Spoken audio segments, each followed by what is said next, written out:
Welcome to Carrying Wayward, a supernatural podcast for fans who aren't ready to let go and newcomers to the series who are ready to jump in. I'm Drew Schulman. And I'm Marie Vigourou. Today we have a very special episode for you, and we've invited a bunch of our friends in the supernatural fandom to come and talk about one of my personal favorite episodes in the series, The Man Who Would Be King. Let's get this show on the road. Realize we're probably not going to have intro music here. Well, we're gonna put it on. Like that's yeah, I guess you'll find a way to do that's it. fine. So because we're a lot more people on this Zoom call than we're used to, like Drew and I are kind of used to just having the two of us. The first thing I'd like to do is to do a quick roundtable of like who's here and what their relationship is to the supernatural fandom. So I'm going to get started. I'm Mary. I use she, her, and they, them pronouns, and I co host this podcast, Carrying Wayward, with Drew, Rochelle, and I. We all started this in November 2020 after the final episode of the series aired. So, yeah, that's me. Katie, would you like to go next? Sure. Yep.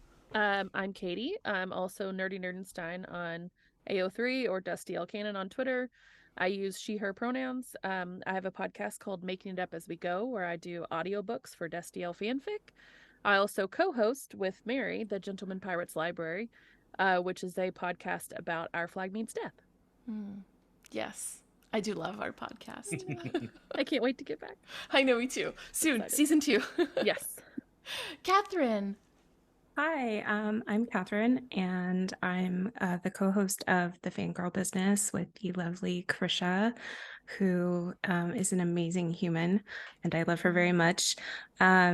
We started season 15 live podcast as it was airing, and we did it in response to the fandom reaction to Comic-Con and how nervous people were after that first big event that was like the first last thing. And then we podcasted that whole season, and we're currently wrapping up a series on the Winchesters. And you can find us at the Fangirl Biz, that's B-I-Z or B-I-Z, on Twitter. Love the Canadianness that's coming out. Thank you. Thanks, Catherine. JJ? Hi everyone. I'm JJ or at JJBWatch on TikTok and Twitter. I do not have a podcast, so it's just me, a person on the internet.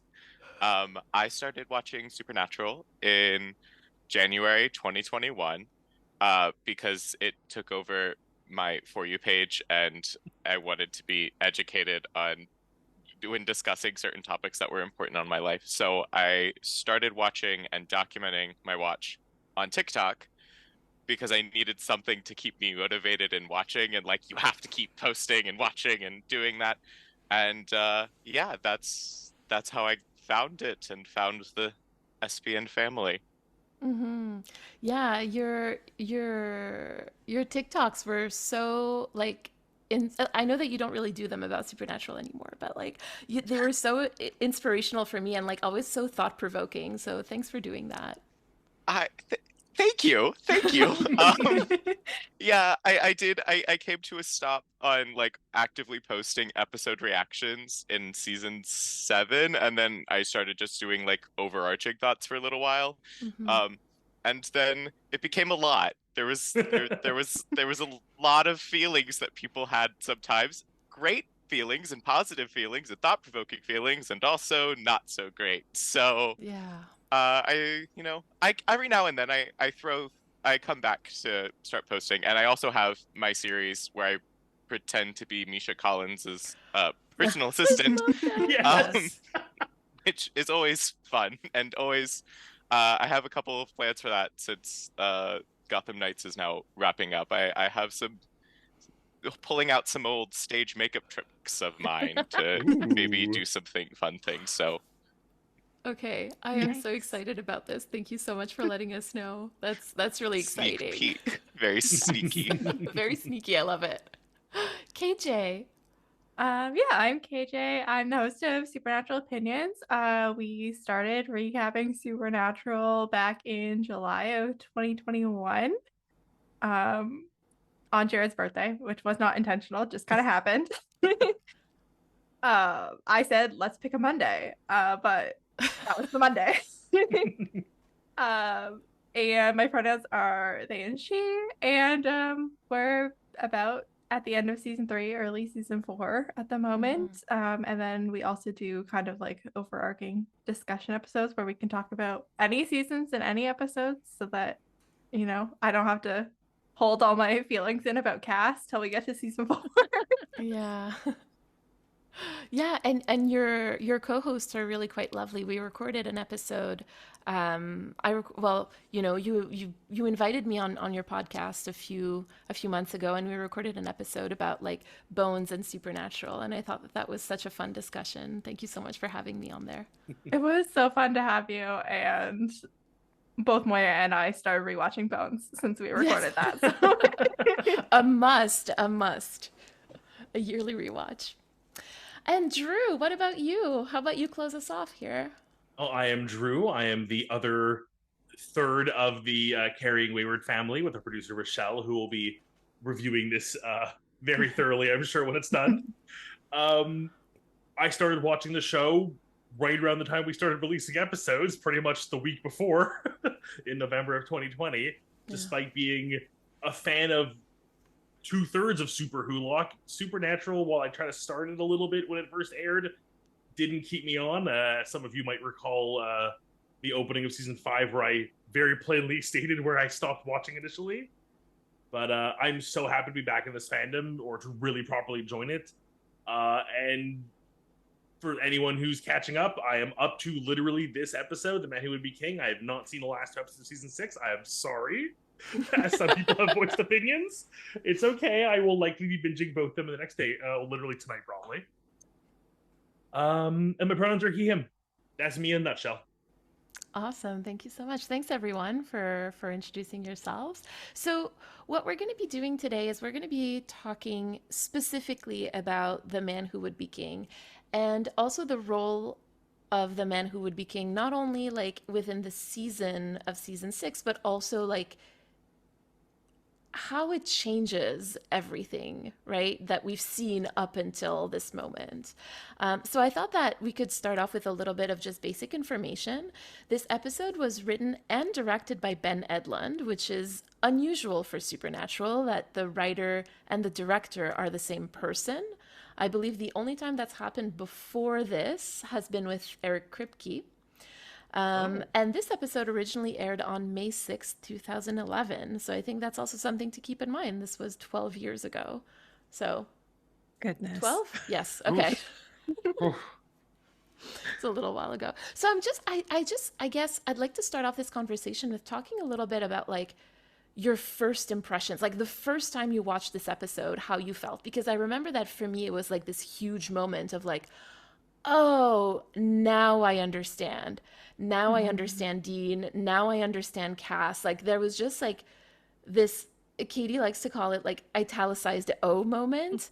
Like that was what it was for me. And I'm kind of wondering if it was the same for any of you. Oh, absolutely. I guess I'll just go first. It was the moment. This is gonna sound mean, but like Supernatural was hard for me to get into very like early on. The first couple seasons, they're just not my jam. That was one of the reasons why I started like documenting it, because I was like, I have to get to the next episode because I need to watch the show. But the first couple seasons just weren't more my jam.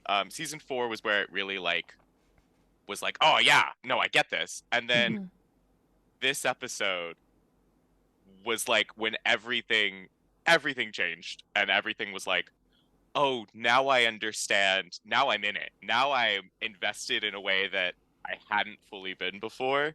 I enjoyed the show. I was watching. I was enjoying my time with it. But then I was like, oh, now this is when the brain rot starts. This is what everyone was talking about when they were talking about supernatural brain rot. And yeah, and it was also the first time I remember watching it the opening sequence, and at the end of the opening sequence, there were tears starting to form in my eyes. And I'm not a person who cries very often. And I was like, what just happened to me? What is about to happen to me? And what just happened? What's going on? I'm not okay. What? So yeah, big heavy impression this episode. I can relate. It's a Ben Udland episode, right? Ben Udland was the first writer in the show. The show was very interesting that it was one of the first shows that as I was watching, I could pick out who wrote the episode as I was watching it, because they all approached the episodes very, very differently. Ben was the first where I was like, this is a Ben episode. And it was because I knew it was a Ben episode because I liked it. And that was in the early seasons. I was like, I really like this episode. This is a Ben episode. And then getting to know when I got here, and it was like this massive episode that everyone always talked about. It was like, you have to get to the man who would be king. You have to get to the man who would be king. And I was like, I looked it up beforehand. I was like, this is a Ben episode. And I was like, I will like it. And then it was like, oh no, this is a Ben episode. This is a Ben episode. So yeah, that was first impression. I was just like, oof, we know what we're doing here. Applause. Oh yeah. I truly connect with that so much. Well, it's nice to be able to trust the writer. Once you've determined that you trust them, then you let the story flow rather than go embrace yourself for being hurt or being disappointed. Mm-hmm. So. You trust them and they deliver. Yes. Yeah. So true. So I feel like my reasons are very superficial in comparison. Go ahead. We want to hear. Hands were really hot. That works with me. There. That's really it's fair. A valid point. So it's true. It's so true. I think for me, like the French mistake was my moment of like, oh, what is this? Because I loved the meta. But this one for me, there were two different things on first watch. One was the cinematography was just so different from what we'd seen before, and it was, I mean, the scene in the park with the snow and the flowers is like iconic to me, and I remember seeing it and going, oh my gosh, this is so beautiful. And then the sea in the background and the fish pulling it up, like it was such different visual storytelling from what I had been used to in Supernatural. And the contrast between the beauty of the surroundings versus the dilemma and the conflict that's going on within Castiel, I found really striking. But then the other thing is, like, this is one of his most badass episodes. Absolutely. Like a period, hands down, ever. And he was just so like large and in charge for the whole episode. So I really enjoyed all of the smiting and the knocking demons down and all of that wonderful stuff. So for me, it was very visual that it really struck me, as well as, oh, hi, Cass. Oh yeah, Cass had his share of moments. He sure did. Oh my goodness. KJ, do you mind if I call on you? Absolutely. The very first time I watched this episode, I was in high school. I think I watched this episode on my phone during like a spare period, and I was not watching Supernatural with any real analytical thinking skills back then. I was very obsessed with Grey's Anatomy back then. I thought I would be running a Grey's Anatomy podcast right now. I did not foresee the left turn that my life has taken. But here we are. But like that fourth wall break right before the title card where Cass like fully looks at the camera and like talks to us is just insane. Like and I remember like the real like scene that like really made an impression on me is when Cass is watching Dean rake the leaves and then like leaves him. Is like, no, we're not getting him involved.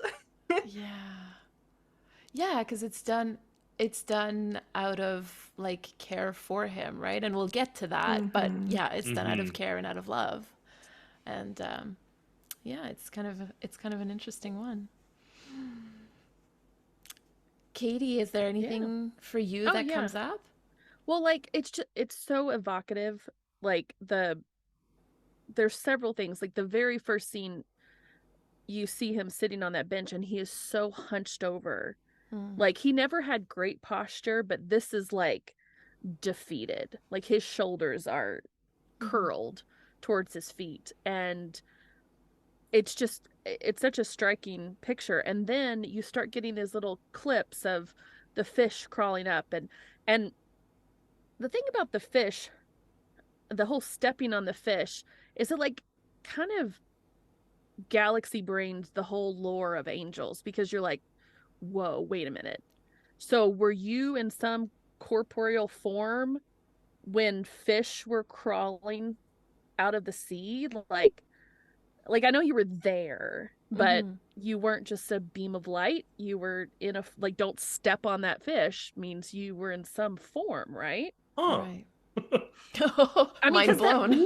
That's the thing, is that like you go through this whole thing and they just kind of allude to angelic practices and lore, and this episode nails down a whole bunch of stuff that people may have headcanoned, but you know, now it's canon.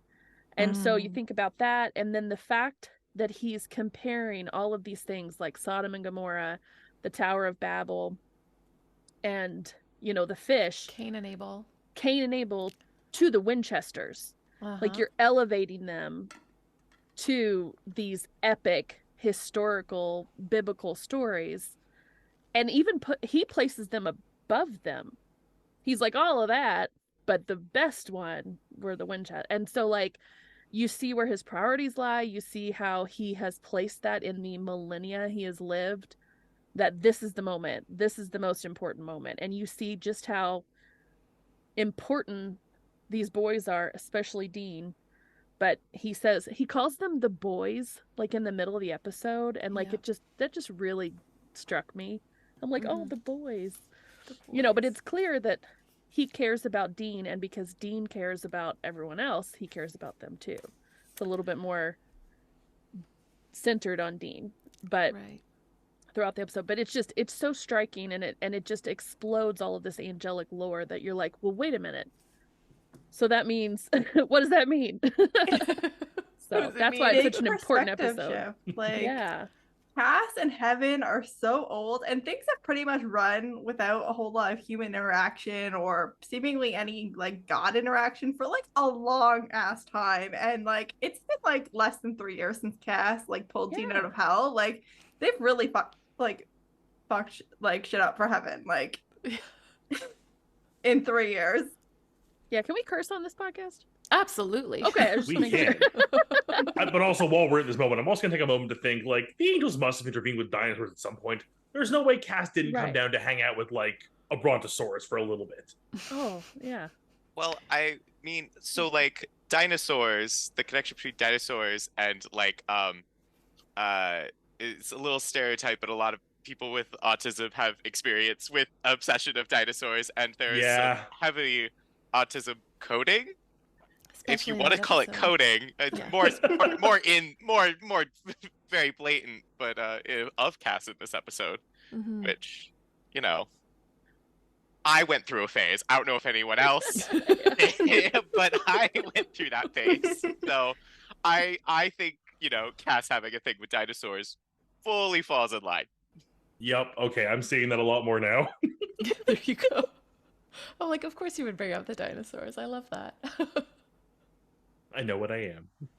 That's wonderful. So, Drew, you're the one who's like seen it, like you saw it last night for the first time. I was gonna say, I remember it like it was yesterday. Oh, so this but yes, is all yesterday, very fresh. This is incredibly fresh. I've not even had a full 24 hours to like wrap myself around it properly. But really, I think everyone kind of hit on points that I was so in love with, because it really was. I truly understand that I am spoiled in the sense that I am watching the show with so many people who care about my viewing experience, that I'm getting a much better view of it. And this is why I didn't fall in love with the show the way I think I would have the first time. But this episode, I think, like you said, JJ, would have been my turning point fully, because it really is the moment where we get to like learn and connect and feel, and it's no longer just a monster of the week show. It is truly a dramatic story. It is like on the like levels of like a heroic journey with like emotions and stakes. And to mirror the beginning of the episode, for me, I think the biggest thing, the thing that really like dragged my heart, was the end of the episode. And Cass is sort of just like looking for an answer and not getting one, while also doing some of the best editing I've ever seen on the show. It was so different than how they ever, the cuts they made and how he was talking before they cut, and like, it like really it striking. feels, it makes you feel disjointed. It gives you like, it forces you to put yourself in his shoes, where he's like, the next thought is coming out is like already there before he even finishes the last one, because he's rambling for trying to find an answer. Yeah, that's very true. And I think like part of what makes this episode so memorable is because it's such a departure from everything that we had seen before on Supernatural, right? Like there's just a couple of things that we talked about, right? Like the breaking of the fourth wall, the fact that it's in Cass's point of view, the editing, I would argue even like the storytelling is different in this episode. Like, so yeah, it's just, I find it so interesting that for so many of us, this episode is so important, and yet it's so different from the rest of the series. Like, I'm not too sure how to reconcile that. Like, is it because we would have wanted more episodes like that, or is it because it was so different? Yes, of course we want more episodes. Well, and it serves such an important point for everything you've seen in the season. And like we say, okay, when Kripke left and Gamble took over, right, and you're watching season 6 and you're like, what is happening? What's wrong with Sam? And what are they talking about the souls? They're not answering the question. Like other CW shows and Supernatural, they go at a rapid pace, but they drop a clue, and by the end of the episode they're kind of revealing it, and then they move on. And it's not a monster of the week, but they tend to give you that satisfaction instead of leaving you scratching your head going, what is wrong with my beloved Sam?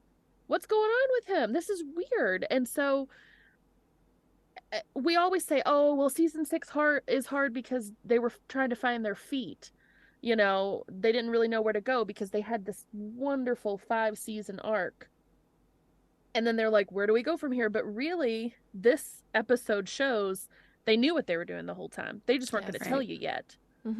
So it's a very important episode for Cass's character, but it's a very important episode for season 6 to show, hey, we knew what we were doing the whole time. We weren't just flailing. So I agree. And I actually, I made a list of things that were revealed in this episode because we learned so much. And I haven't rewatched, this was literally the first time I rewatched a bunch of episodes together since the series finale. So it's been a while. But we learned for the first time just how long Cass has been around, and how long he's been part of creation. We also learned that he rescued Sam from hell, and that he didn't know that Sam didn't have a soul. We learn that it really leans into the belief that God is somehow working through Cass, possibly, and that's something that was kind of touched on at the end of season 5, but this one really leans into that question of how involved God was in that decision to bring Cass back and why. And then we learn about the souls and why he's after all of the souls. And we learn that he specifically kept Dean out of things to protect him and didn't want to suck him back in. So it's and we learn all about how the war started in heaven and why it started and what the motivations were for everyone. So there's just so much information revealed in one episode. It's just not to mention what's going on with Crowley and where Samuel Campbell came from. Yes. Because they're I don't know, he was back. This is why. It's kind of, yeah. That's right. And it's just like a one-liner. Like, Yeah. yeah. I'll be honest, I have no recollection of them talking about Samuel. Can you remind me? Oh, yeah, when they were in hell, when they're all standing in line, and he said, "Well, we'll bring the Winchesters in to do this," and Castiel said, "No, not Dean. Dean's retired." And he goes, "Oh, well, I know some bald guy who I can call up." My brain, that line does not exist in my head. I believe you, but It's just such a throwaway. It is such a throwaway. Total And you're like, throwaway. "Oh, Samuel Campbell." Yeah. Yeah, they knew what they were doing. How am I still being shocked by this episode 24 hours later? Well, to that, piggybacking like off of all of what just happened, I think one of the things about this episode is that, so like, it breaks a lot of the rules of the structure of storytelling that have been established in the show. And if you look back through the past 6 seasons, the episodes that do that, the episodes that break all the rules and change, they're all written by Ben Upland. They're all written by him. You know, Monster Movie is written by Ben Upland. The earlier one that happens in season 6 that's the big one where they go with the meta one. Mistake? Oh, French mistake. The French mistake is written by Ben Upland. It's like, they're all written by him, and it's. I need you to change your little moniker down there to be like, Ben Edlund's #1 fan. Honestly, I might do that. Maybe after I finish this. Honestly, yes. At the end, we'll all have it on ours too. That is my goal at the end of this. I keep saying the moniker should be Ben Friendlands. Oh! Perfect. I think he would love that. But anyway. But I think the point is that the point that I'm getting to is that in order to break the rules, you have to know the rules, and you have to know the world, and you have to understand the greater story that you're telling, and understand the purpose of the story that you're telling. And I think that this episode really, really showed how tuned in to what Supernatural was, what it wasn't, and what it could be. And I think by breaking all of he broke the right rules in the right way. Like this is the second time I think we break the fourth wall. The first time being Chuck breaking the fourth wall the season before. That second time of like breaking the fourth wall, and the first time being direct address, like it's like those small little changes of like breaking the rules. The flashback, the story is told like a memory play. It's a memory play of an episode, which is not very common. We don't do that in Supernatural. The way it's the first time that it's really from a perspective that isn't one of the Winchesters, have it being from Cass, like just breaking all those rules at the right time in this overarching arc of a season. Like 2 episodes before, we have 2 more episodes in the season. We finished the first, like you did the first arc of Soulless Sam, and that ended at the halfway point. You're moving on to the second half. You're needing all of these pieces to come together, and all those dropped hints, trying to figure out how do we tie up all of this together, and how do we do it quickly. Giving it to Ben Unland and telling him, hey, write an episode where we break all the rules. Yeah. It's an episode that has some of the best lines of dialogue ever. Like, Absolutely. freedom is a length of rope and God wants you to hang yourself with it. That's not something we hear on Supernatural, right? Like that kind of like lyricism almost, you know? Like it feels like a Taylor Swift song. Like it does. It really does. I love that line so much. I swear I'm gonna have that tattooed on my body someday. I have it on the t-shirt I'm wearing right now. I'm wearing a Cass t-shirt right now. I love it. Well, it feels like the actual lyrics in the songs that are so important on the show. Like thinking about just carry on my wayward son has incredible lyrics to them. Like they're very deep and very emotional and very lyrical, and like all of the music of these, you know, rock gods that they play and everything, the really, really good ones and the ones that are really, really embedded in the show are incredibly lyrical and are incredibly deep. And they use that in order to tell those emotional beats without actually having, because, you know, men can't speak emotionally, but we Right. can play some 80s bangers and 70s bangers and tell the emotion that way. So yeah, that lyricism, and that's what breaking of that rule of we're going to tell this like emotional story through these beats of music, in the lyrics of these music, we can just say it and be one of the really first times that, you know, someone takes hold and actually just says the thing instead of. Yeah. I find that really interesting in terms of what it says about Cat. It, like, you know, both like Cass's masculinity in the narrative, but also like Ben Edlund's understanding of Cass's masculinity. That he's allowed to say that. Ben Upland's understanding of the masculinity in the show of Yes. of all three of them. I I've always say those like Sam and Dean are two sides of toxic masculinity. They're the two opposing, like, acceptable versions of man, of like how to be a man in society in 2005, like, you know, Right. like from this perspective of in moment in time.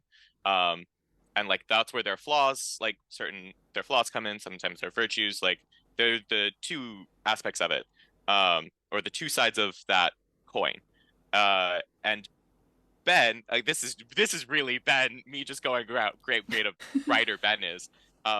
Him understand, he often would be able to point out those flaws or point out that aspects and have an understanding about why those aspects came to be, how they came to be, how they affect their lives. And what was great about Ben is he would either have them work on it in the episode and like make change and move forward, or he would set up a situation where they can't move forward and that detriments them later. And which is not always the case in Supernatural, where often sometimes there are aspects of toxic masculinity are proven correct, like are proven to be virtuous or good for the overall narrative. And so with Cass specifically, you have this version of masculinity that doesn't exist, like from the get-go, is a challenge to the versions of masculinity that exist already on the show. And it just keeps building. Yeah, for sure. For sure. I have a question. Oh. And it comes with a caveat, as Mary knows most of my questions do, because I know you can't spoil me. But I'm wondering, JJ, you pointed out that the only other time we really had a fourth wall break was when Chuck spoke to the camera, essentially. Do we feel that having Cass do the same has a greater meaning? I'm not asking, like, do we find out in this next two episodes that he is the new god? Like, we already kind of have that as, like, the going on. But is this designed intentionally to compare Cass to Chuck in a way? I think that was intentional. Like I think it is. I think it was a moment of understanding that the story, because you know that was the meta narrative, was that, you know, or that version, the first version of the meta narrative was Chuck, you know, writing and being an author in some way, and communicating to the audience about the story, right? Like this is a story that is happening. And so having Cass be the one to say this story has gone off the rails, yeah, I love is that. really, really effective about comparing who is running the narrative now, and who is pushing and driving the narrative forward. And Cass, when he was introduced in season 4, was a plot device and a character device in order to love the little cameo. Yeah, Sorry. I love seeing cats. Thank you so much for sharing him with us. It's just like, oh, that was delightful. Cass was introduced in season 4 as this narrative driver and this character driver and to rapidly develop Dean as a character. And so his really was a pushing force in those last 2 acts of the initial overall narrative. And now you have a plot driver and a character driver that doesn't a train with no tracks. Like he is now an engine keeping this train moving with no direction. And Yeah. I think it's purposeful that he is the one to break the fourth wall, because he's in charge and he doesn't know what to do. Mm. It comes back to like the title of Katie's podcast, right? We're making it up as we go, which is that moment that kind of broke the rails, in my opinion, right? Like that moment where Cass helped Dean to get to Sam back in season 5. Mm-hmm. And what a mind fuck that was for Cass. Like, wait, we Right. can do that? Yeah. And when he's trying to talk to his fellow angels in this episode, they're like, no, give us direction. He's like, no, you don't understand. There's this thing called free will. It's amazing. And they're like, no, we don't like that. But I just think how much that impacted him. Yeah, I think one of the things that we've talked about on my podcast with Krisha a lot is the idea of authorship and authority. Mhm. And so I think it's really interesting that Cass is the one telling the story in this episode.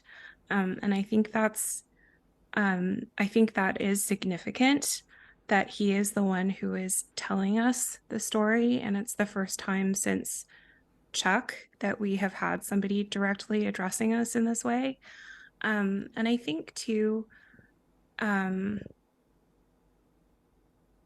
the way that it's structured, so he's telling us the story, and so I think they are seeing something about his authority in this situation, but the text itself is a mishmash of confusion and conflict. Just if you look at it structurally, you've got the clear bookends, which are nice but are full of questions, but then you have sorry, my cat is That's totally Adorable. fine. Yes, we can hear him purring ever so slightly, and it's genuinely so soothing. So Oh, I'm perfect. glad.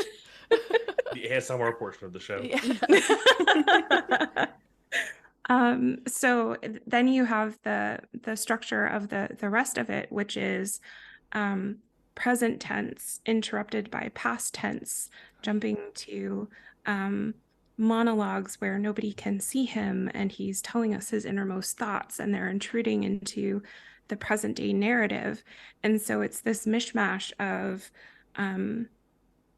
different stylistic choices with the narrative, and the last part of it is unanswered questions. And so I think that it's doing something really interesting with the structure of it, that's structurally showing how Cass is in charge, but he is spinning out at the same time, and really struggling with this role that he doesn't feel built for, even though at the same time he's being told this is what you are built for, this is what you should be doing. So it's a really interesting device that I think is reflecting there, if that makes sense.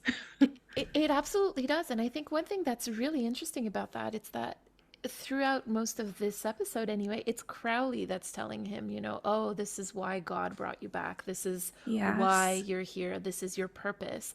And I remarked, slightly sarcastically, I would say during our live watch, that like it was interesting because for Sam it took Ruby a lot longer to convince him that like that was his purpose, right? Like throughout season 4, but that Cass kind of was very trusting, and through like what we're hearing Cass say, he talks about pride a lot of the time. Yes. And I just find that really Catherine, something you said made me think of a question.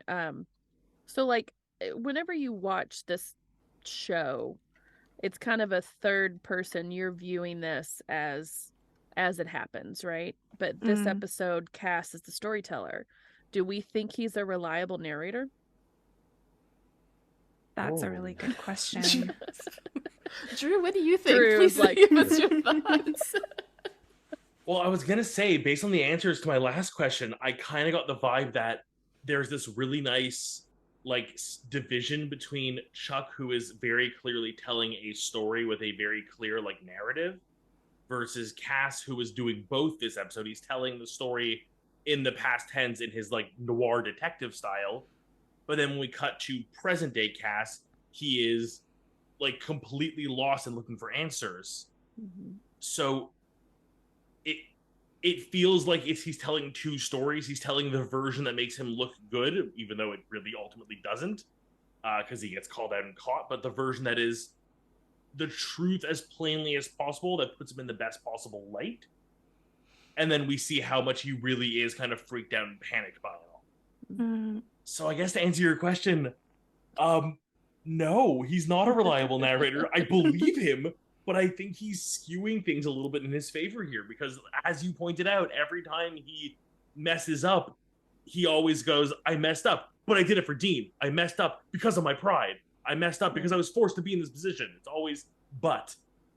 Mm. And most people do that. I mean, ultimately, like when I was talking to my spouse, the other day, and he was irritated with me, and I was like, I need you to understand that what I'm saying comes from a place of loving you and caring for you. So like, if that helps, even though what I said upset you, I'm trying to love and care for you. So like him saying, well, it was because of my pride. I mean, this is just his confessional. So hopefully he's being truthful because he's hit rock bottom and he's like, okay, I got to lay it all out so I can figure this out. And that's why it's so frenetic, because he's like, well, because this happened. Well, so this happened, but this happened. And so hopefully he is finally telling the truth when he's been lying this entire season. I love that as a counterpoint. Yeah. I think another really interesting aspect of this that I'd love to hear people's thoughts on, that I just noticed when I was watching this time, is at the beginning, when we have that fourth wall broken, it's when he looks at us as the audience, and so we're left like, oh, is he talking to us? Like, who is he talking to? Is it me? Like, and it's this really interesting device. And then at the end of the episode, you find out he's not talking to us, he's talking to God. But what does that mean about the audience interaction and like, who is God? And so I was really interested in like meta thoughts about that from everybody else. Again, if that makes sense. Yeah, no, of course. This is such a really good question because I think as you were making your point, I was like, oh, yes, it's true. And then at the end, we hear like, please give me a sign. I need a sign, right? And I have some thoughts about the sign, but I think it's really hard for me to answer this question without trying to pull from future seasons. But I think that this idea of like, again, control of authorship and who is in control of the story becomes like the question of Supernatural, really. And I think the role of the audience with the control of that story is more and more clear as the seasons go on. I think the meta narrative has, was always started to was sprinkled in, especially early on.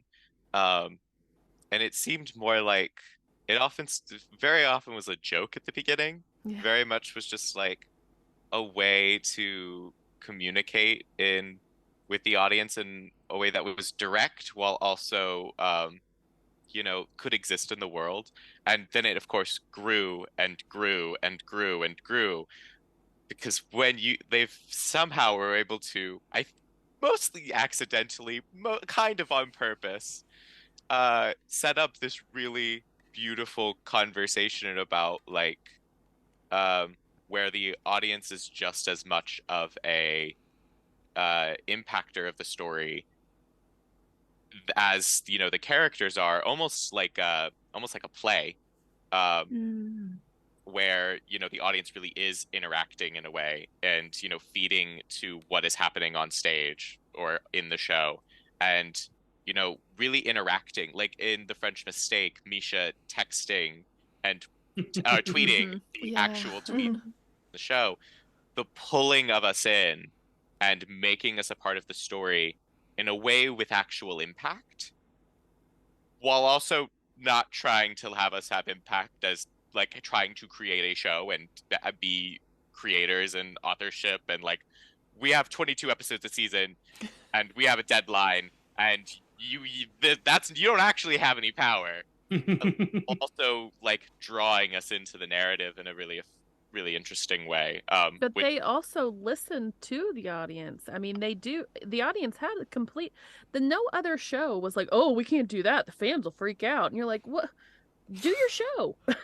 We can handle it." You know. Oh no, they can't have a love interest right now because the fans will attack the actress. Wow. Yep. Yeah, the actual. Well, there's a part that I want to add to that, but we can't get there until I know. I'm sorry. It's okay. It's okay. Just adds to the overall suspense. You have us back. Yes, This panel back later. There you go. I'm so down for that. 100%. KJ, is there anything you'd like to add to this? Because I feel like I've never been so glad that I didn't just start talking and I had a chance to listen to what everyone else had to say. Because I have so many thoughts about so many things, but it's hard to put them together sometimes. Yeah, I totally just like get that. thinking back to like the last time that we were spoken to, which was Chuck, like that ended with Chuck saying like, yeah, endings are hard, but like things don't really end. And then we see Sam outside of Lisa's house. And then this episode, like one of the very first things we see is Sam outside of Lisa's house. Like it does kind of just pick right back up there with Cass talking to us, even though for us that was a while ago. Yeah, that's right. I love the way that they inserted earlier bits into this episode and then blew them up and expanded them. Yes. I'm so glad that you brought up that moment because we get to see so much more of that moment in this episode. We get to see like that moment where Cass explodes and then like he's not exploded and his thoughts about what happened. I mean, it takes these moments and it visually takes us back into them and then it goes boom, like more. Which is so exciting to me. What I find also really interesting is that this is the first time that we learn that Supernatural lies, right? Like it has no problem lying to us as a show in service of the story, right?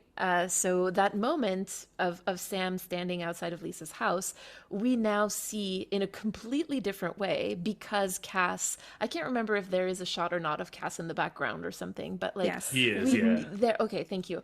But now we know that what we're shown isn't always what actually happens. And so I talk a lot about my distrust of Supernatural. And this is one of those things where like, oh, okay, yeah, you say this happened. I won't believe it until I see it. And even if I see it, I'm not sure that I believe it. Right? It's like, how much more do we need to zoom out to see the full picture, literally, in this case? And one of your questions was, could this have happened in the Kripke era? And it's like, Kripke seems like a much more straightforward storyteller. And playing with all of this doesn't seem like his bag, even though he did play with stuff with, French Mistake, and he looks like he delegated that and, changing channels and stuff like that, but much more played for comedy. Everything that's been meta has been, seems to be for comedy. Like even the convention thing, when they had a convention at the hotel and they had a hunt there, that was played more for laughs, and this one was not played for laughs. It was they really used all those tropes and said, no, we're not going to make them chuckle at it. And so if you look at like Kripke's style with the boys, he's much more like linear and shocking and not willing to kind of try to evoke some serious thoughts in his audience. He's more like, here it is. So yeah, that's right. That's actually a really good point. I think it's really interesting too, and I don't know if this would have been a thing that happened with Kripke, but the way that we move back and forth in this tension between everybody caring about Sam and Dean and everybody caring about Cass, and then this connection between Cass and Dean that goes beyond that. And it kind of flips back and forth between the two things throughout, especially the beginning of the episode. And then towards the end, it's more and more and more like focused on the Dean and Cass relationship, which Mm-hmm. I don't know if they would have gone into that. And this is the season, correct me if I'm wrong, where we have the profound bond thing Yes. brought up for the first time. Okay. So I don't know if Yeah. that would have happened during Mhm. Kripke. And this Yeah. is continuing to expand upon that and again blow it up. Like this whole episode is about blowing things up and like making it more, right? And you can see that like Sam says he would die for Cass, Mm-hmm. but the only person who's consistently standing up for Cass is Dean through the whole thing, even though they're treated as the boys, and even though it's always talked about in the plural by everybody else. It's the Cass and Dean relationship that really you get to see more and more of. There's something different here in this episode, and I don't think we would have gotten that in Kripke.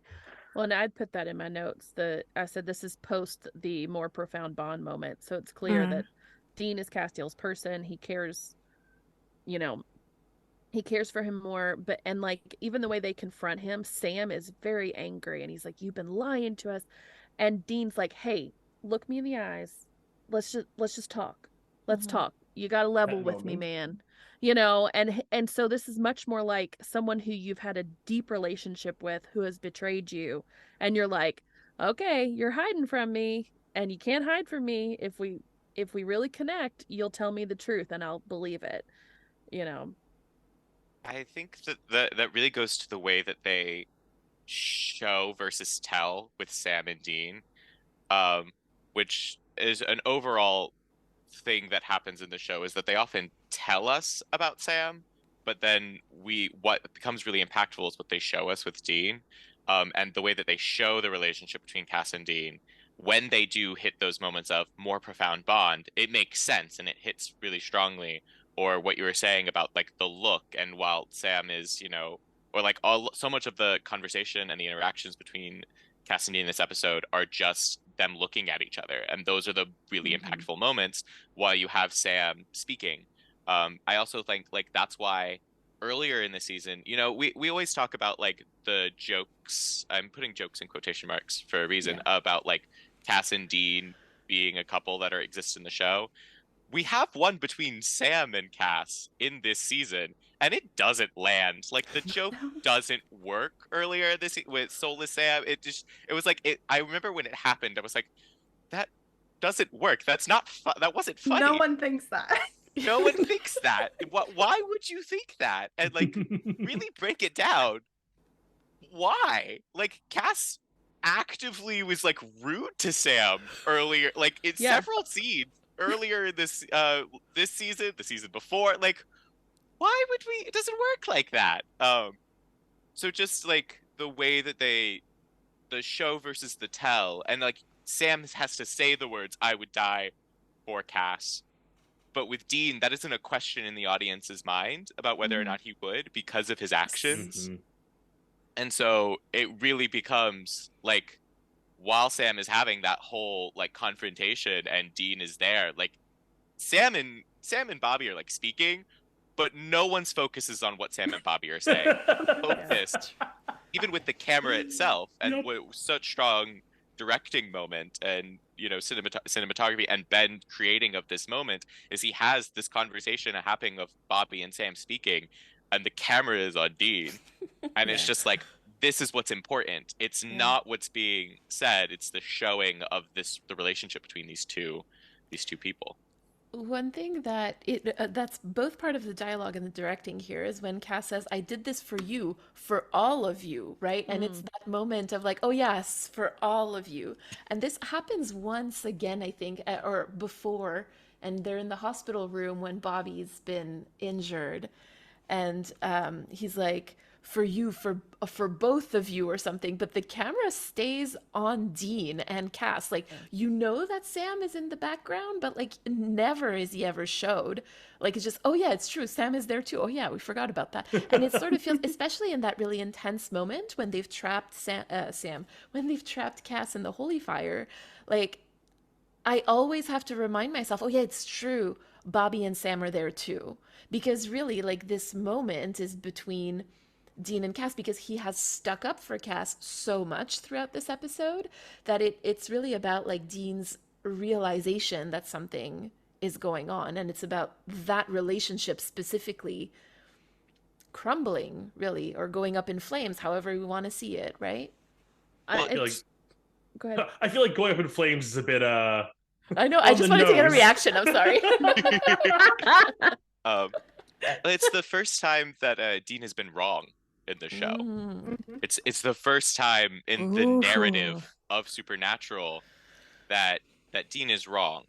Just because Dean in the earlier seasons is fulfilling all of these roles. Like, Sam is the protagonist hero, like, structurally speaking, he is the hero protagonist of this story. And he has to go through the trials of the hero of the protagonist. If we're talking about like the journey, he has to make the mistakes. He has to do those things in order to learn and grow and go through that. Like, you could probably break down each season and each things that he does wrong. Dean is playing all these other roles. He's playing the Lancer. He's playing the mentor. He's playing the smart guy. He's playing the tough guy. He's playing the, the older brother figure. Like, he's playing, he fits all these other roles to Sam's protagonist.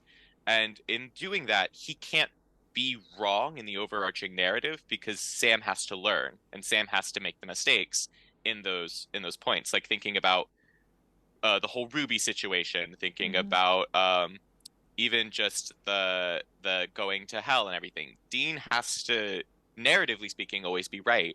And so this is such a huge moment because Sam is always making decisions based off of what he believes internally, and Dean is always making decisions based off of a belief code, and that is instilled in him by John.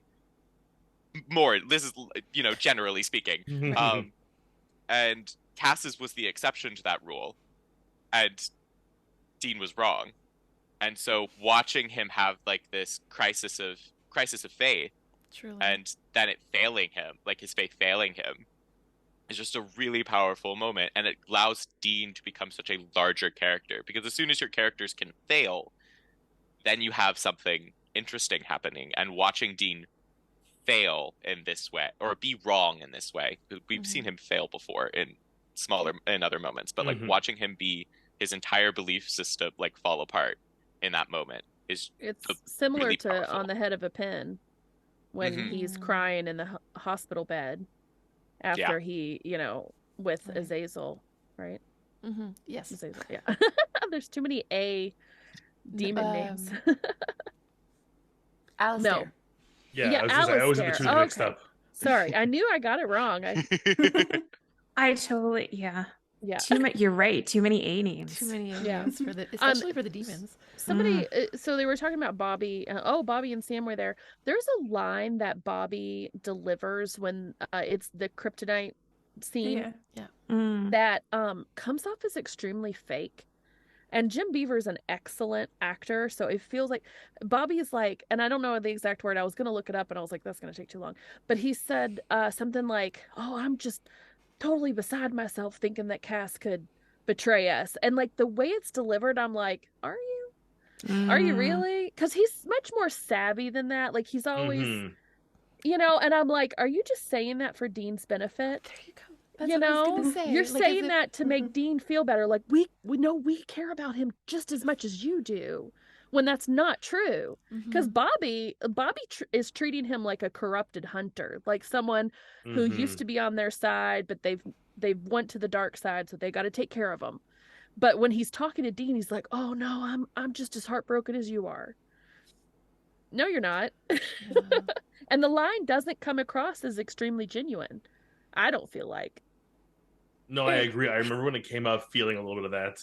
Yeah. Sorry, KJ, I cut you off. No, it's okay. It reminds me of like a parent who's like never liked your boyfriend, and then your boyfriend turns out to suck. Like, they're like, well, oh, if you yeah, think of course an you're angel upset. is a supernatural creature, Bobby's never going to be super comfy with a supernatural creature. So he's finally like, what did I say? And like every other angel they've met has kind of sucked eventually.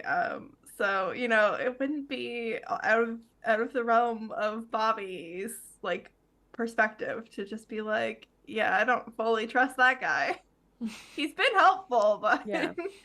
I don't want to end the discussion with this, so I want to bring up there's one low point in this episode. Oh. I feel like making the character Ellsworth be an exact replica of Bobby, I don't feel like it landed. I felt like it was too campy. Like, he had the bowls of blood, and then he's talking to them, and then he answers the FBI phone, and I'm like, and he's wearing the hat and the flannel, and I'm like, okay. The hat was a bit much. It's a bit much. Like, what, did he go study Bobby? No. I believe that, though. I legit believe Crowley is the kind of person who would, like, find a Bobby knockoff, because clearly it works. True. Okay. Well, I'm glad I brought it up, because you made it better. I gotta say too, I'm all for a bit of camp, especially in very serious episodes. True. So like the different bowls of blood. For me, I started watching Supernatural when it first aired, and for me the turnoff point was when oh gosh. Not Ruby. Meg. Thank you. Slit the guy's throat and then got the thing full of blood and started having back in the day. yeah, like way back in the day, and I was like, nope, I'm out. That's a little too dark. So the fact that it's the same setup here and it's freaking hilarious and just like on the phone with these different demons, I loved it, and I was down for the camp. Okay. Yeah, that to me, like, I get where you're coming from, but that to me, like I said, is very much it's Crowley's sense of humor almost. It's true. I also feel like it's kind of because this happens like within the first half of the episode, let's say. And it's like, oh, we're in for like one of the funny episodes. Oh, this is what it's going to be. And then like the second half is absolutely emotionally devastating, particularly I would say like the last third of it. And so I thought it was a fun way of like, again, tricking your audience, lying, like, and I'm using very strong words, but like lying to your audience or like hoodwinking them a little bit, and to say like, oh, this is what you're getting. No, this is not what you're getting. Look at what you're actually getting. I feel like Ben Edlund was sitting there writing that, and like Buck Lemming dropped in, and they're like, it'd be funny. And he's like, all right, God. You get one funny in my emotions. I'm not against it, but I just want to bring it back very briefly to like Bobby and Sam, because like it really does feel, especially because we've just watched like the episodes that come before this one, right? And there's like a lot of like, I don't want to say coddling of Dean, but definitely wanting to preserve him, because they're like, oh no, like don't worry, because they know they need him on their side. Otherwise, like he's just gonna pray to Cass, and Cass is just gonna show up, and he's gonna be like, oh, by the way, do you know what these two think? So they know that they have to be really strategic about how they approach him. And again, I think that speaks to the bond that Dean has with Cass, because it's not like there's nobody else like that. And there's not, they're seeing it. It's not just us seeing it. Exactly. They're seeing it. Everyone knows. Everyone in the room knows. And really, sorry, go ahead, please. I was just gonna say, it was like it's in the story.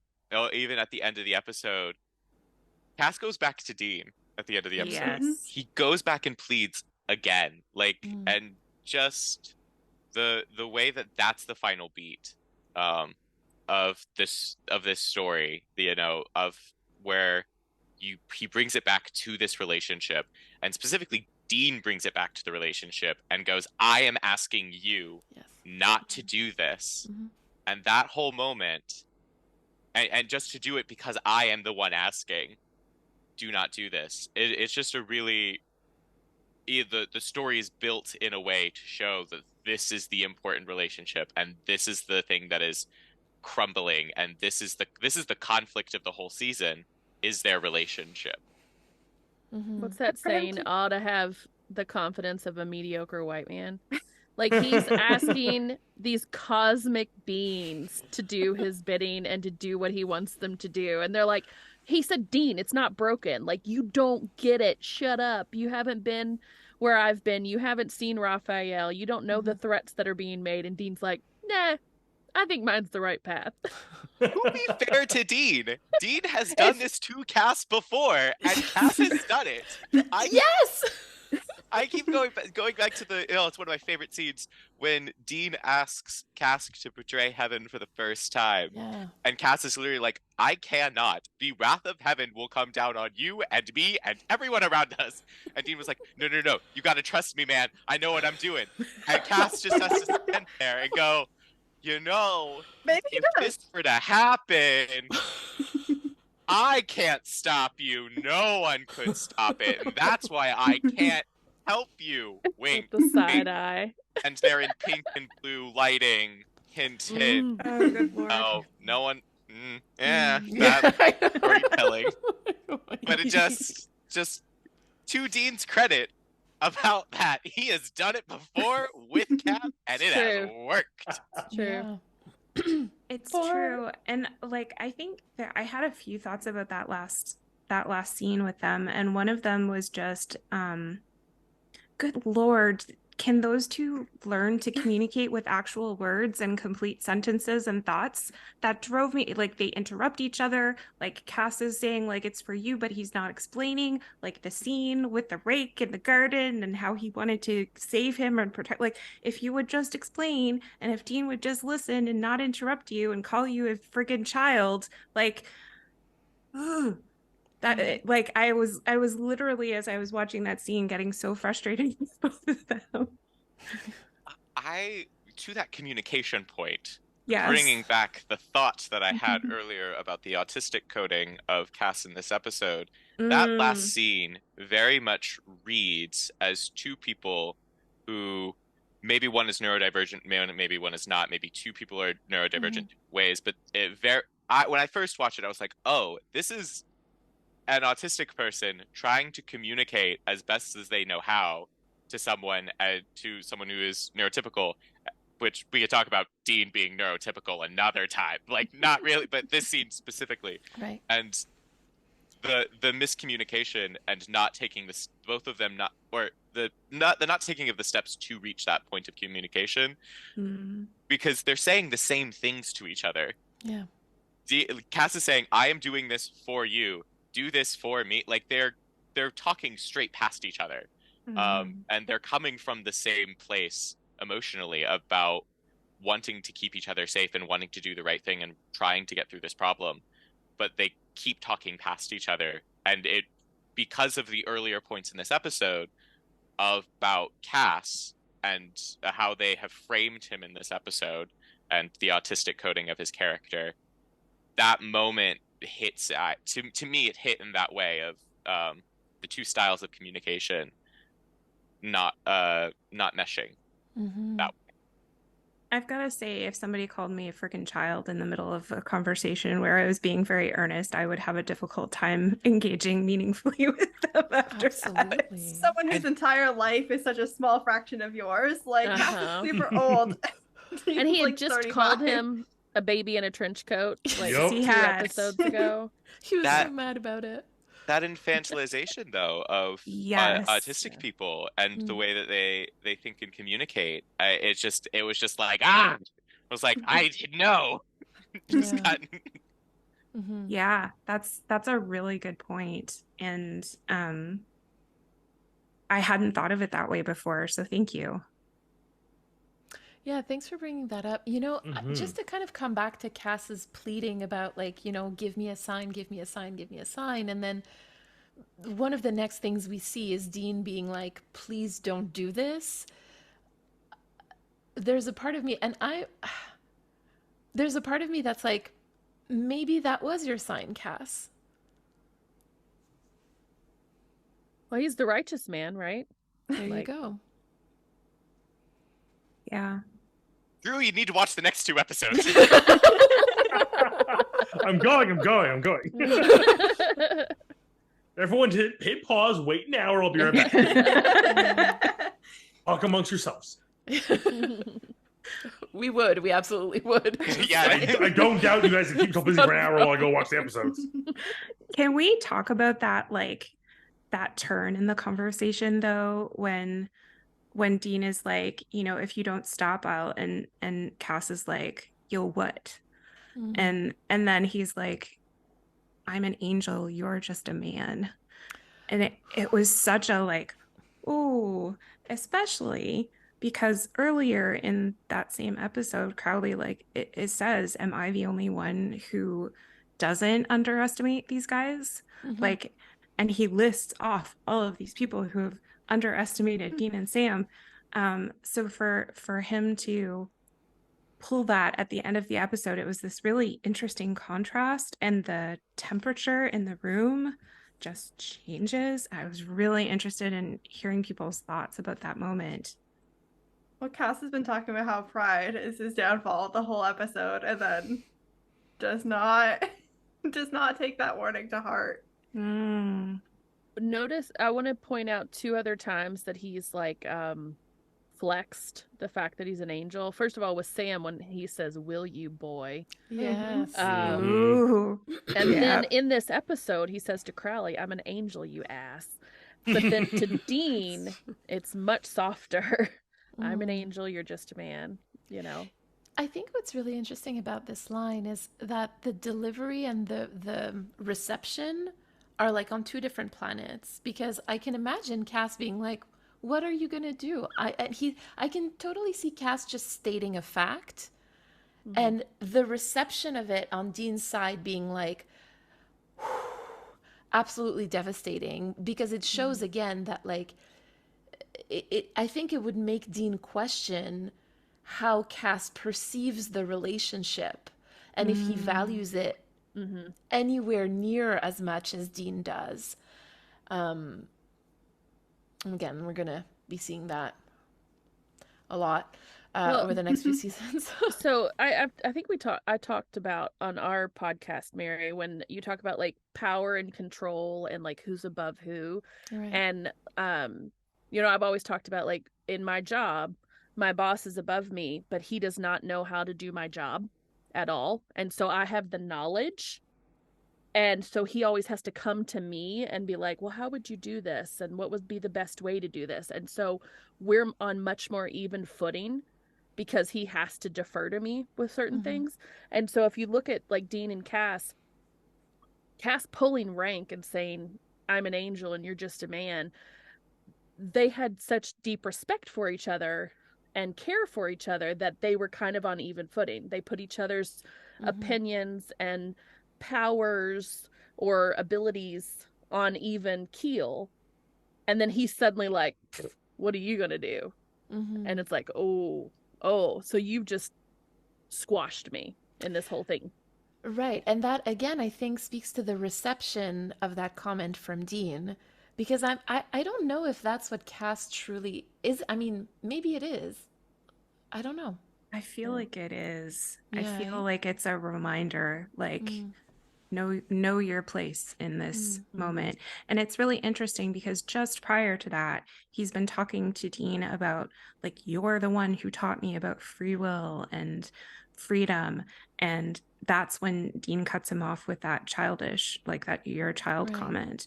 And so he's just been deferring to him and the way that Dean has impacted him. And Dean like cuts him, like he doesn't let him finish the thought. And the thought is, you're the one who taught me everything I know and has led me on this path to try to lead everybody else into freedom and free will. Despite which is a different like, level of power. Right. Right. And so Dean cuts him down, and I think that's Cass pulling the same thing and flipping it back on him and saying, oh, so you're gonna cut me off and try to infantilize me? Well, I'm an angel. It's You're really just a that man. it's really that point where like you start to lose the argument. You start trying to you start losing face in the argument, and you have to start pulling for the cheap shots.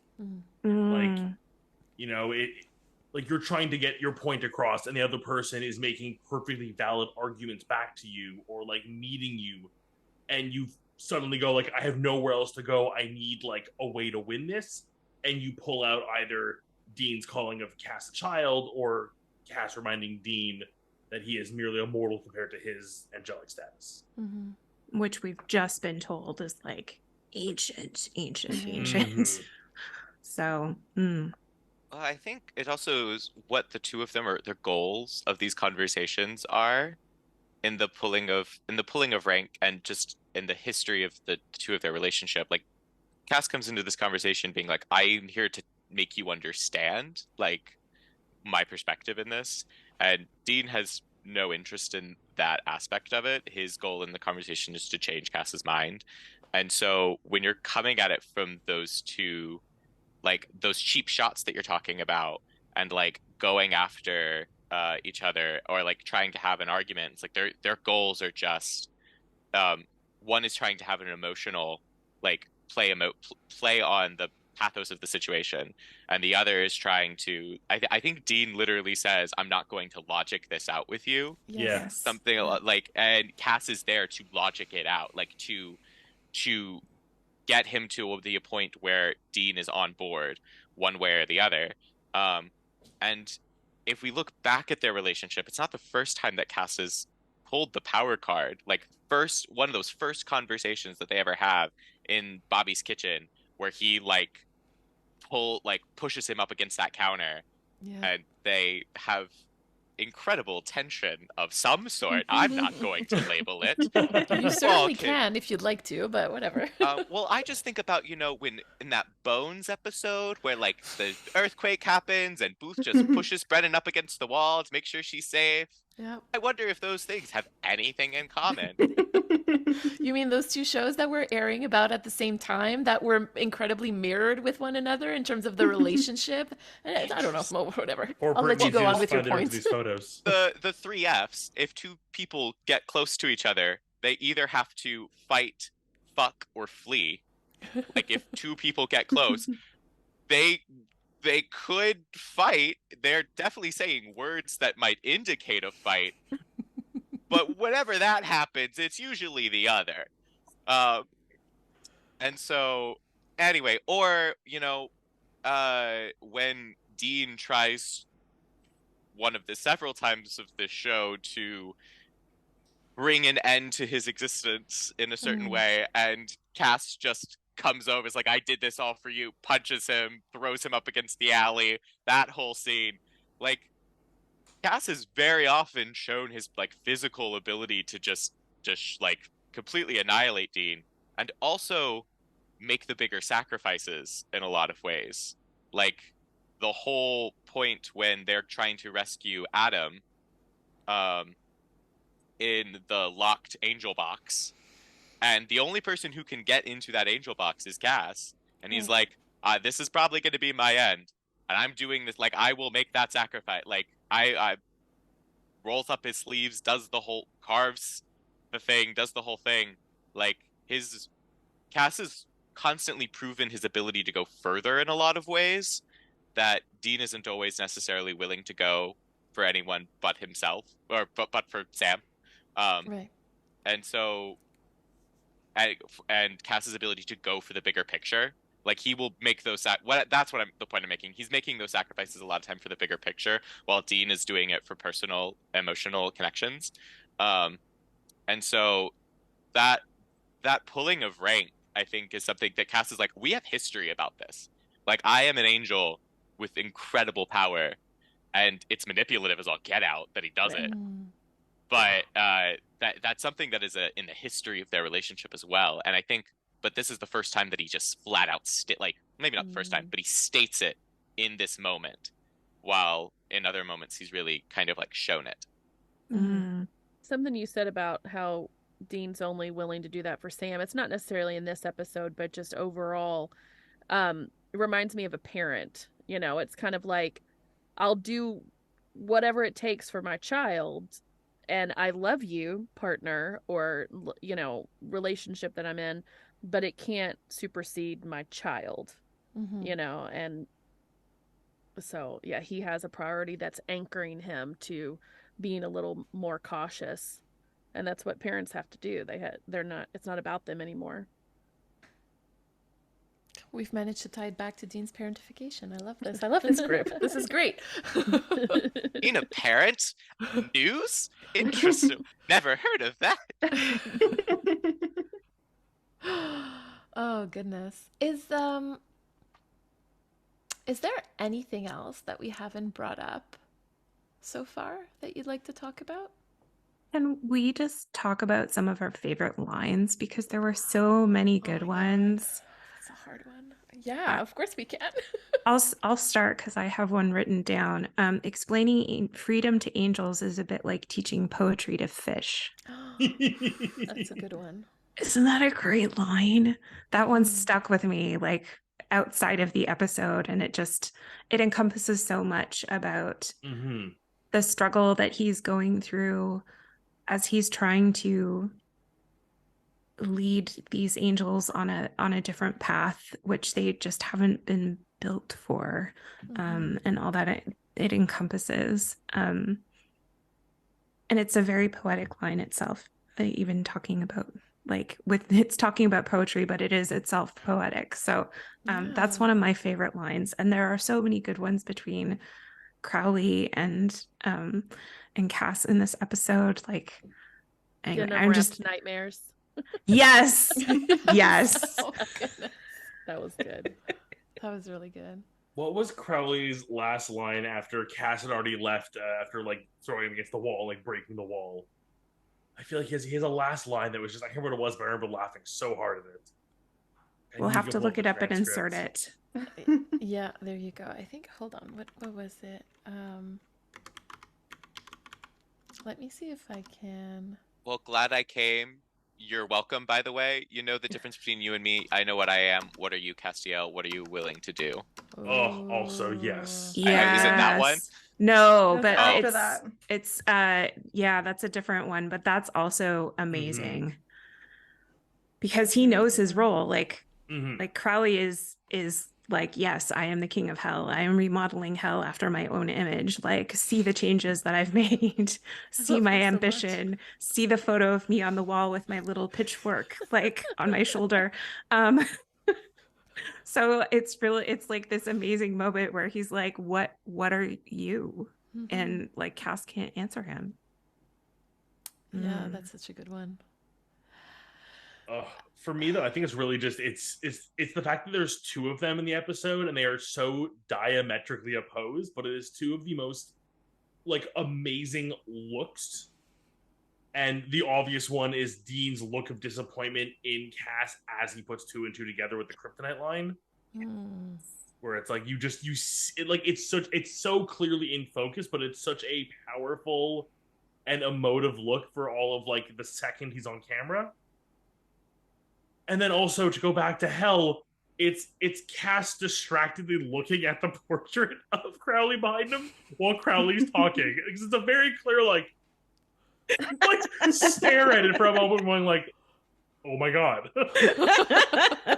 And I just think to get both of those amazing looks in an episode on such different parts of the scales just says so much about the way the show is put together.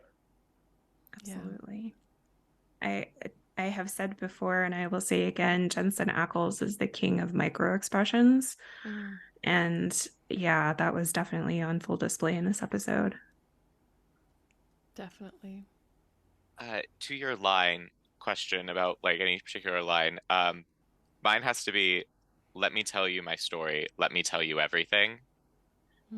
That line is that was the line that when I first watched it, I was like, oh. And of course, it's with that whole moment of him looking up in the camera and the smartest choice of having him in the correct lighting to make Misha Collins's blue eyes just boom. I mean, the man's got some pretty blue eyes, and they made it the whole screen. I was like, yes, great choice.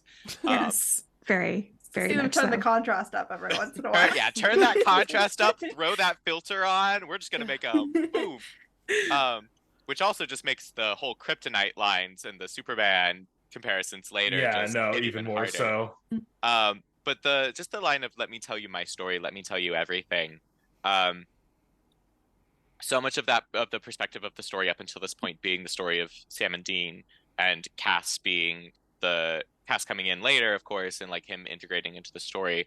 Um, let me tell you my story, like having this moment of just like opening up the world so much, and then let me tell you everything about Right. what we were talking about throughout throughout this, being like all the secrets that are revealed, what gets blown up, what gets shown from a different perspective, what moment are we bringing back from an earlier moment and showing almost the exact same scene 2 inches to the left. Mm. I think that was just such a smart way, and like we've used the word confessional, we've used in this just the fact that, you know, Castiel, in a season of hiding things and in a season of jumping in and out, and clearly there's something more going on, let me tell you everything, is just such the attention grabber, and it's so smart and so pointed. And then of course that's when you have cut, and Yeah. it's like perfect. That was Yeah. great structuring. Let me tell you everything. Yes, tell me everything. Commercial break. And you're like, Blessed that I'm watching this in the age of streaming Very true. and no seasonal breaks. Oh, Mm. goodness. man. I can't imagine. All of the people who watched it live from the beginning are remarkable humans. I couldn't have handled it.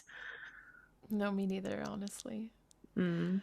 I found Crowley's line, by the way, after Castiel gives an amazing line, which I will read, which is I'm only going to say this once. If you touch a hair on their heads, I will tear it all down.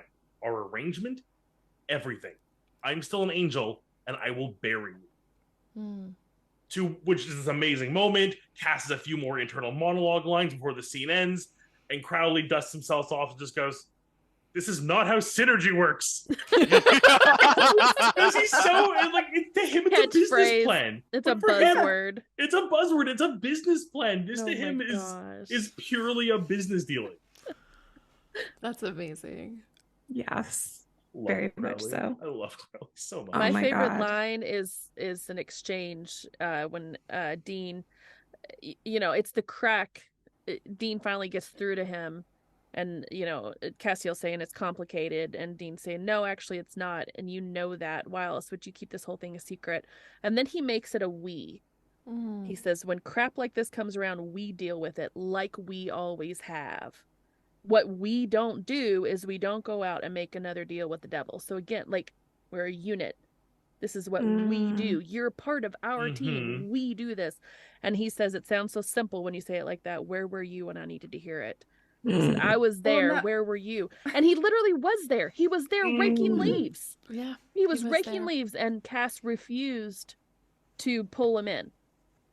Well, that we has always been Dean and Sam, and it's never included Cass before. Mhm. And, you know, it's maybe a little unreasonable of Dean to assume that Cass knew that he was included in that we. Mhm. That's which a really interesting thing. he brings up at the end, calling him like a brother in that final scene, in the very emotional, manipulative moment. He waits to then, you know, use that kind of familiar language in order to try to convince him or manipulate him back to this moment, but also to the need for family. The rejection of that is almost like the confirmation that they're not brothers in this moment. Like, this is not that's not how this relationship functions, and it's definitely not how the relationship functions for Cass in that moment. And so, like, I think it's really interesting that they bring it up, and they mention it kind of a few times in the show, this existence of this, like, really what defining what the relationship is between Cass and Dean. But like, this is a moment where Cass actively rejects that classification, because Dean is using that classification to manipulate him, which is, I think, very, very interesting in their overarching, I'm going to use the word romance. Yeah. Well, it's conditional versus unconditional. You know, we have some family issues that, you know, people make it clear that their love for you is conditional.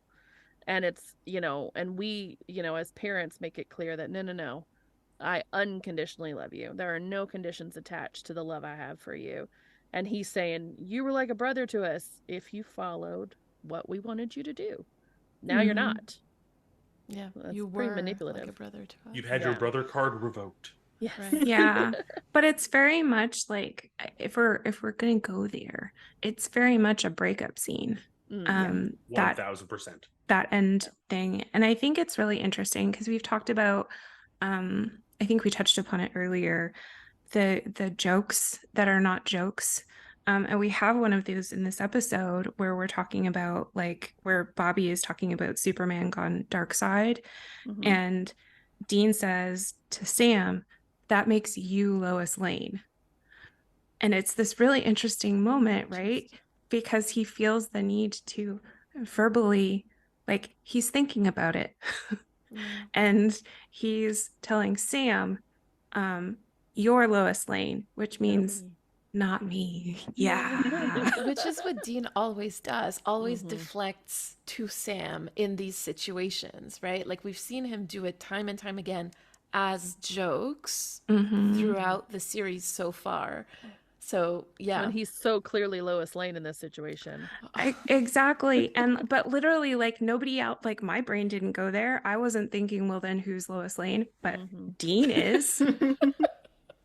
Dean is. Dean's Padme to Anakin. Don't go where I can't follow. You're breaking my heart. No, Dean has.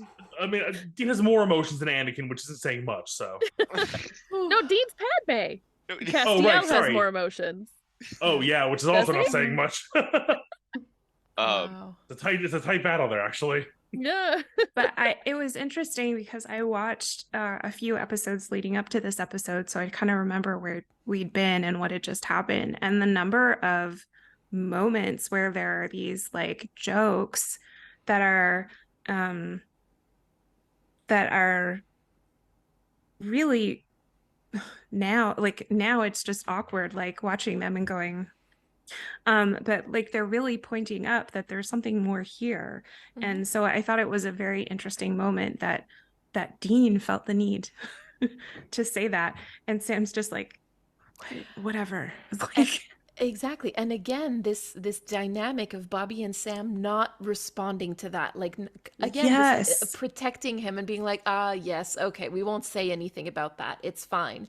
And if you've watched the past few episodes, like from before, they do that repeatedly, where they're like, maybe you should make the call, like just a couple episodes ago, I think in Frontierland, maybe you should make the call. And it's very like, it's just a suggestion. It's an invitation. It's fine. Again, everyone in the room knows what's going on. This is a safe space, Dean, if you want to tell us anything. Right, exactly. You don't even need to say anything. Like, it's okay. It's fine. This episode, when they pray to Cass, Sam tries first. And when they don't get a response, Dean immediately tries. And then when Cass still doesn't show up, Sam just like kind of like gives him a little pat on the shoulder, and then it's like, let's do some work so you don't have to think about that too hard. Well, this is the jokes, which thoughts, I'll get to some more thoughts on the jokes in a second, but like the jokes always should have like a kernel of truth to them. So if we keep making these jokes, there should be some truth to it. Though of course then you always have to ask, like, who is the joke for, and what is the good joke, what is the actual punchline, which often the joke that they are trying to make is gay is funny, coming from a completely, presumably at this point mostly straight writers room. We do get some queer writers a little bit later, but dang it, I spoiled something. No, it's something to look forward to. Yeah, a little something to look forward to. But like, what are those jokes? What, like, the jokes are almost always, oh, it's funny because that's gay. But then again, if it is a joke, like, what is funny about that, I think is really interesting in how we reframe it, watching back and watching from a full perspective and over time and everything. I also think about like the time that this was released. That was really, really the height. Like probably around the first like 5-6 seasons was really the height of like the conversations around like that was when the Hillary Duff, when you say that's gay, do you know what you say? Stop the hate. Like those were the height of those conversations and that changing of the memory you just unlocked for me there. Oh my god, I can't remember those. Yeah, those came out I think in 2007, 2008, so like the early season 3, season two, yeah, around that era. And so like, and these were the conversations happening in schools about like like little middle schoolers and early high schoolers having to have conversations about the rights of queer people in their classrooms. Like that was when that was really, really, blowing up. And so a lot of these jokes were active involvement in those conversations and very clearly taking a side. Yeah, they're grown men hanging by just clawing to keep those jokes. Like, no, Yeah. you're not going to change us. Yeah, oh yeah, you all are squawking about it, but no, these are funny. God damn it. Exactly. And so then like looking back at it post all that, what is perceptions of media change over time about how people watch it and what people draw from it. And we talked about this before when I was on last time talking about post convention Denver 2021. Yeah. About the viewing Dean in this queer light and viewing those jokes. All right, if you're going to make these jokes, this is a kernel of truth, and that there is truth to this, and the reclamation of this character in this story, like being an active form of rebellion against, a homophobic society and a homophobic perspective of writing.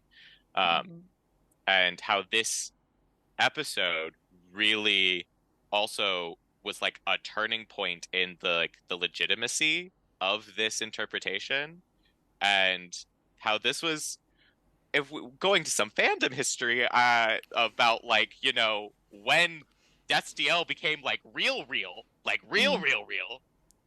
This came out in 2011, height of right before the 2012 Tumblr boom.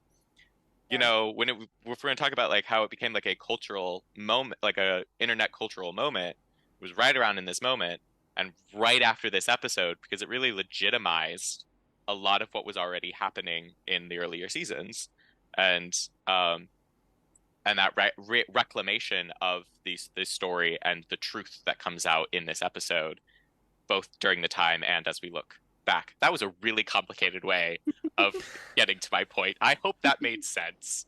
No, I followed It it. did. Sweet, cool. This episode was important if you didn't get that aspect by this point.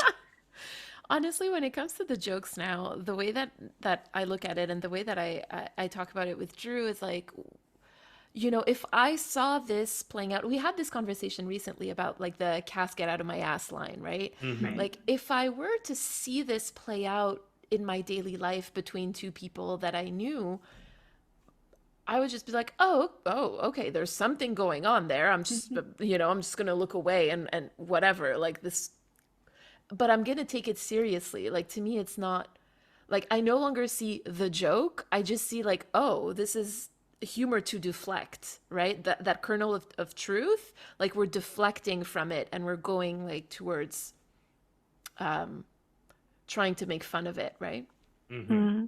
I think it speaks to the fact that there was an active conversation happening about these two characters and what they were to each other, and somebody felt the need to address it repeatedly and keep deflecting, as you say, which ironically only serves to underline the very thing that they're trying to deflect from. So it's definitely, like as I say, nobody else is thinking about Lois Lane in that moment, but Dean is. So his brain is going there. He's processing thoughts that speak to his state of mind and where his focus is and where his mind is going. And it is a very different, it is, as it's interesting that you say in terms of this being a turning point, JJ, like it is a very different kind of joke from Cass Get Out of My Ass 2 or 3 episodes earlier. And I think like my final thought about all of this is that he ends talking about how it's a tragedy, right? And all I can think of is romantic tragedy because you're seeing the disintegration of a relationship happen in real time. And so I think it's interesting that Cass names it as a tragedy, and then sort of like deflects from it a little bit himself and is like, maybe from a human perspective, but I think the human perspective might be important. Like, I don't remember exactly how he phrases it, but he names it as tragedy in this episode where it's been very much about the relationship between these two characters and it falling apart. So my brain went, oh, romantic tragedy. Yeah. So, you know, if I can answer your question from earlier about my favorite line, and again tie it with this idea of like the final thoughts about this. Katie and I are like, you know, on the same page when it comes to that, because my favorite is I was there, where were you? Because it reminds me of arguments that I've had with romantic partners, without necessarily using those words, but just being like, I was there with you when this happened. Like, how can we have such different perspectives on this? Or how come you didn't lean on me? How come this, like all of those unanswered questions, usually that come near the end of a relationship. So yeah, I agree with the romantic tragedy reading. Or how many romantic tragedies have used those specific lines in other media? I don't know. And just, you know, I'm also pretty sure Bones uses it at one point, just to bring Yeah, that back in. Like, I I'm think pretty they sure they do. have an argument about presence in each other's lives, you know, Absolutely, when they do. one of them disappears to South America. It's a bit of dialogue to remember, just saying. Yeah. yes. It's definitely in the long game. Let's put it that way. Yes. There is go. Now all of a sudden, so many scenes just flashed in my mind. I do have a final thought for Drew to like think about maybe in the next 2 episodes for like watching the next 2 episodes. Lay it on me. And going forward, this is okay. I'm gonna say the question, but it's a little bit deeper than what the question is that whose side are you on at the end of the episode? Are you on Cass's side? Or are you on Dean's side? If you had to make a choice, Who gets you in the divorce? who gets you in the divorce, and why? And the reason why I ask that is because this is the first time in the show where it's not everyone, but in conversations I've had with other people who've watched the show, this is the first time where they're not rooting for Sam and Dean, that they are actively rooting for another player over in this story over Sam and Dean.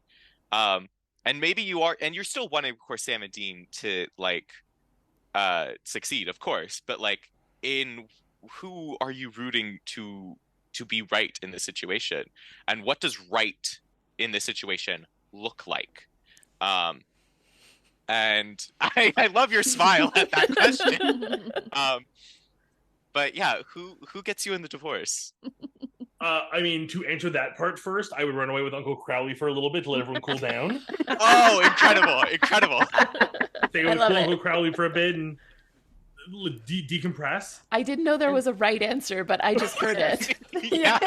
Just gonna harvest eggs all day. That's what we're gonna do. Doing caviar. I'm so proud that I earned that one. And you know, you bring this up, and it never really occurred to me to pick sides, but I mean, Mary can attest that I have been referring to this as kind of like the potential of reaching a like Cass villain arc where he would kind of become the villain.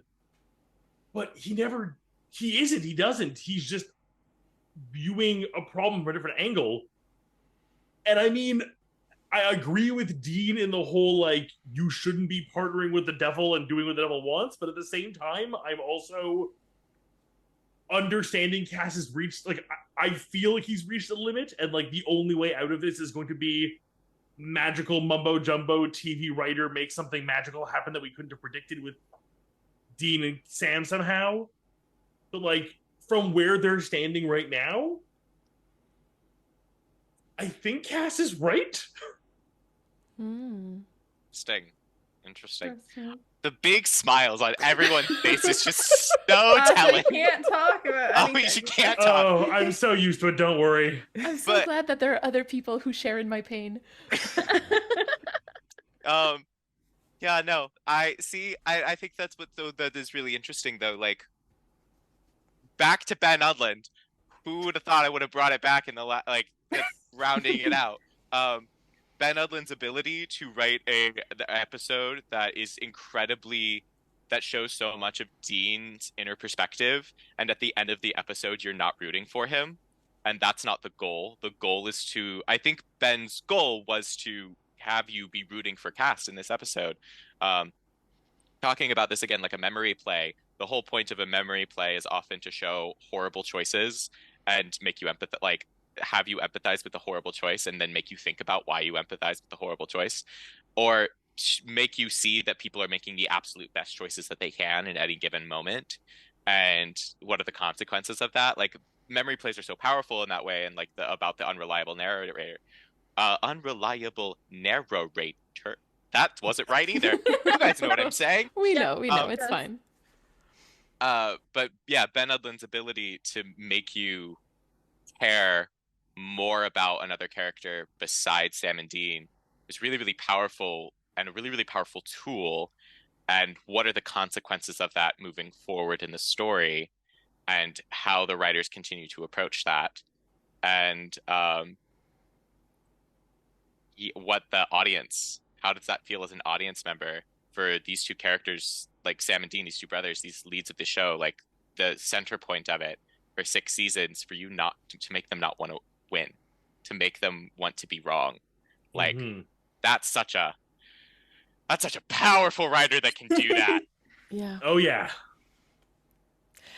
Katie and KJ, do you guys have any final thoughts that you'd like to share? I do. Yeah. Do it. People who are listening to this maybe aren't super familiar with me. I'm a Destiel shipper, but I'm like Sam's my favorite character in the show, and like that's not always like the most popular choice. But I think about Sam a lot, and I think that Sam and Cass are similar in a lot of ways, and especially in this episode. They both have this like desire to like make Dean proud, and they often have good intentions that, you know, their way of getting to those good, like working through those good intentions ends up being a problem for everyone else. And in this episode in particular, they have the same kind of fatal flaw, which is like arrogance and pride. And Sam just had a whole like pseudo villain arc where he like went down a dark path, and he tried to explain how he ended up there, but it was never shown the way that this episode shows Cass's motivation. Like there's that one episode where Sam explains how he ended up sleeping with Ruby, but it doesn't really like go through the emotional stuff that Sam was going through to get him to that point. Yeah. And like my favorite line, I think, from this episode is from Crowley, where Crowley says, "I know what I am. What are you, Castiel? And what exactly are you willing to do?" Because Sam and Cass have both operate under like this very strong belief that they're doing good and they're right, and everyone else just doesn't understand what they're trying to do. And sometimes they are right, and sometimes they're not. And like when we get to the end of the episode, and Cass is like pleading with God for a sign. He's like, "But if there isn't a sign, then I'm just gonna do what I think is right." It's not even caring that Dean has already asked him not to do it. Yes, exactly. Like he's asking for a sign, but then when something that could easily be interpreted as a sign comes to him, or he literally goes to seek it out, exactly. It's not what he wants to do, so he's just going to do whatever he thinks is best. That has such Sam and Dean energy, though. I learned it from watching you. He was looking at the wrong one, Katie. The one time he wasn't paying attention to Dean. One time. I will say also, like Dean brought up like when like they were like in a really bad place, like Cass was on their side, and the reason like that has like stuck with Dean so much is because Cass just like beat the shit out of him, and it was like, I rebelled for you, and I'm like, Cass, try hitting them again. Like, I'm not really one for like violence, but like clearly that message stuck, and whatever you're trying to do in this episode, Dean's not listening. Well, Dean being a masochist and all. Yeah. It's also really like such a testament to like their relationship, Cass and Dean, that like Cass does go back to Dean after and is like, just hear me out and like listen to what I'm trying to tell you, because clearly Sam is going to be more empathetic to someone who's trying to do the right thing and gone down a path that's maybe ill-advised. Like, that is something Sam just went through not that long ago. I mean, he's a little bit mad at the moment about the whole soul thing, but like, I just feel like he would be more willing to hear that out and like hear Cass out. Sam does tend to listen a little bit more sometimes, but like for Cass to not care about that and go to Dean is just like such a testament to like how much he cares about what Dean thinks and how much he wants Dean to understand him. Okay, so I'm sorry, but this is bringing up like a thought. I'm so sorry. Like, because we're starting this episode with Cass telling us the whole story, right? Telling us everything. But then he goes to Dean to try to do the same thing, right? To try to explain himself. But I really like your observation that you're saying that he would have been heard had he gone, or he would have most likely gotten heard had he gone to Sam. So maybe the goal wasn't to be heard. So then what is the goal of speaking to the audience? Is it a confessional? Is it an argument? Justification.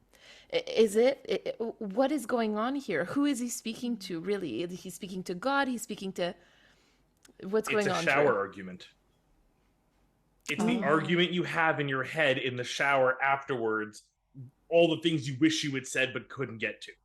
This is him post-failing the conversation with Dean, rehearsing what he wished he had said to him and regretting not getting out.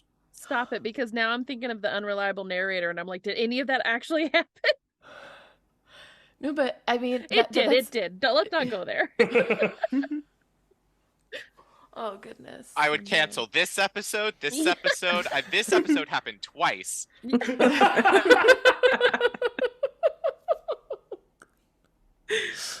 Oh my goodness. Well, I mean, no episode of Supernatural has a reliable narrator. Like, the Ghostfacers effect exists. Yes. Another Ben Edlund episode.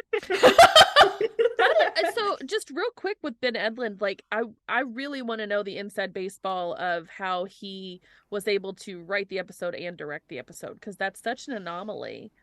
Are there any other episodes where the person who wrote it also directed it? I think that I know just Eric at the end of season 4, and that's because Kim Manners died before they filmed it. Like, he would have directed it otherwise. I wonder if he like pitched it, he convinced them, he was like, this is what I want to do and I have a vision and let me do it. So that's interesting. Well, I mean, when you write a script like this, it's you know, that's a vision. It's yours. Hand it over and you're like, well, actually, I'll just do it. I'm just imagining him trying to explain to some like one-off director what he wants, and the director just being like, you do this. Yeah. It's like when you're doing a class project and this one colleague has like a vision, right, of where they're going with something, and you're like, maybe you should just take on this part of the project, like this. And Robert Singer's like, well, I'll direct it, and Ben Edlund's like, no, please, God, no. Oh goodness, thank you so much, all of you, for hanging out with us this evening, for taking so much of your time out of your day to talk to us about a Supernatural episode. We so very much appreciate it. Yeah, thank you so much. Thanks for genuinely, this has been such an amazing. I'm so happy to have this little family formed around my infantile viewing of this episode. So thank you all for coming along and making this what was already a very emotional journey a much more complete one. Would you like to let us know where we can find you on social media?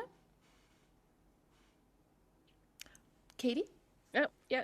I am on Twitter On Dusty L Cannon. Catherine? You can find Krisha and I with our podcast on at the Fangirl Biz, B-I-Z or B-I-Z. And I'm under at Catherine in NB if you want to check out my stuff. JJ, you're on TikTok. I am on TikTok and Twitter at JJBWayWatch. And I'm scattered. You might come across me on a podcast somewhere. I'm scattered around places. And KJ? Yeah, I'm at SPN Opinions KJ on TikTok and at SPN Opinions Pod on Twitter, and yeah, podcasting everywhere that podcasts exist. Yes. We'll have the details of that all in the show notes as well as in the YouTube description. So once again, thank you so much. You've been listening to Carrying Wayward, a supernatural podcast produced by Rochelle Castellano, hosted by Drew Schulman and myself, Marie Vigourou. Thank you to everyone supporting us on Ko-fi or Patreon, and an extra thank you to our bunker supporters, Katira, Elle, and Jeremiah Thomas. This week, we'd like to thank all of our guests for recording this episode with us. You can find the links to everyone's social media accounts in the show notes, and we highly recommend that you take some time and go follow everyone. And if you like Carrying Wayward and you'd like to support our project to go through all 15 seasons of Supernatural, you can support us through Ko-fi or Patreon, and you can find those links at carryingwayward.com. Does everyone want to say it with me? Carry on, our wayward friends. I've never worked over Zoom. We tried. I was like, Yeah, I know. I was like, Zoom's not going to allow for this. Nope. But at least we tried, and that's what counts. Just like Cass. Aww.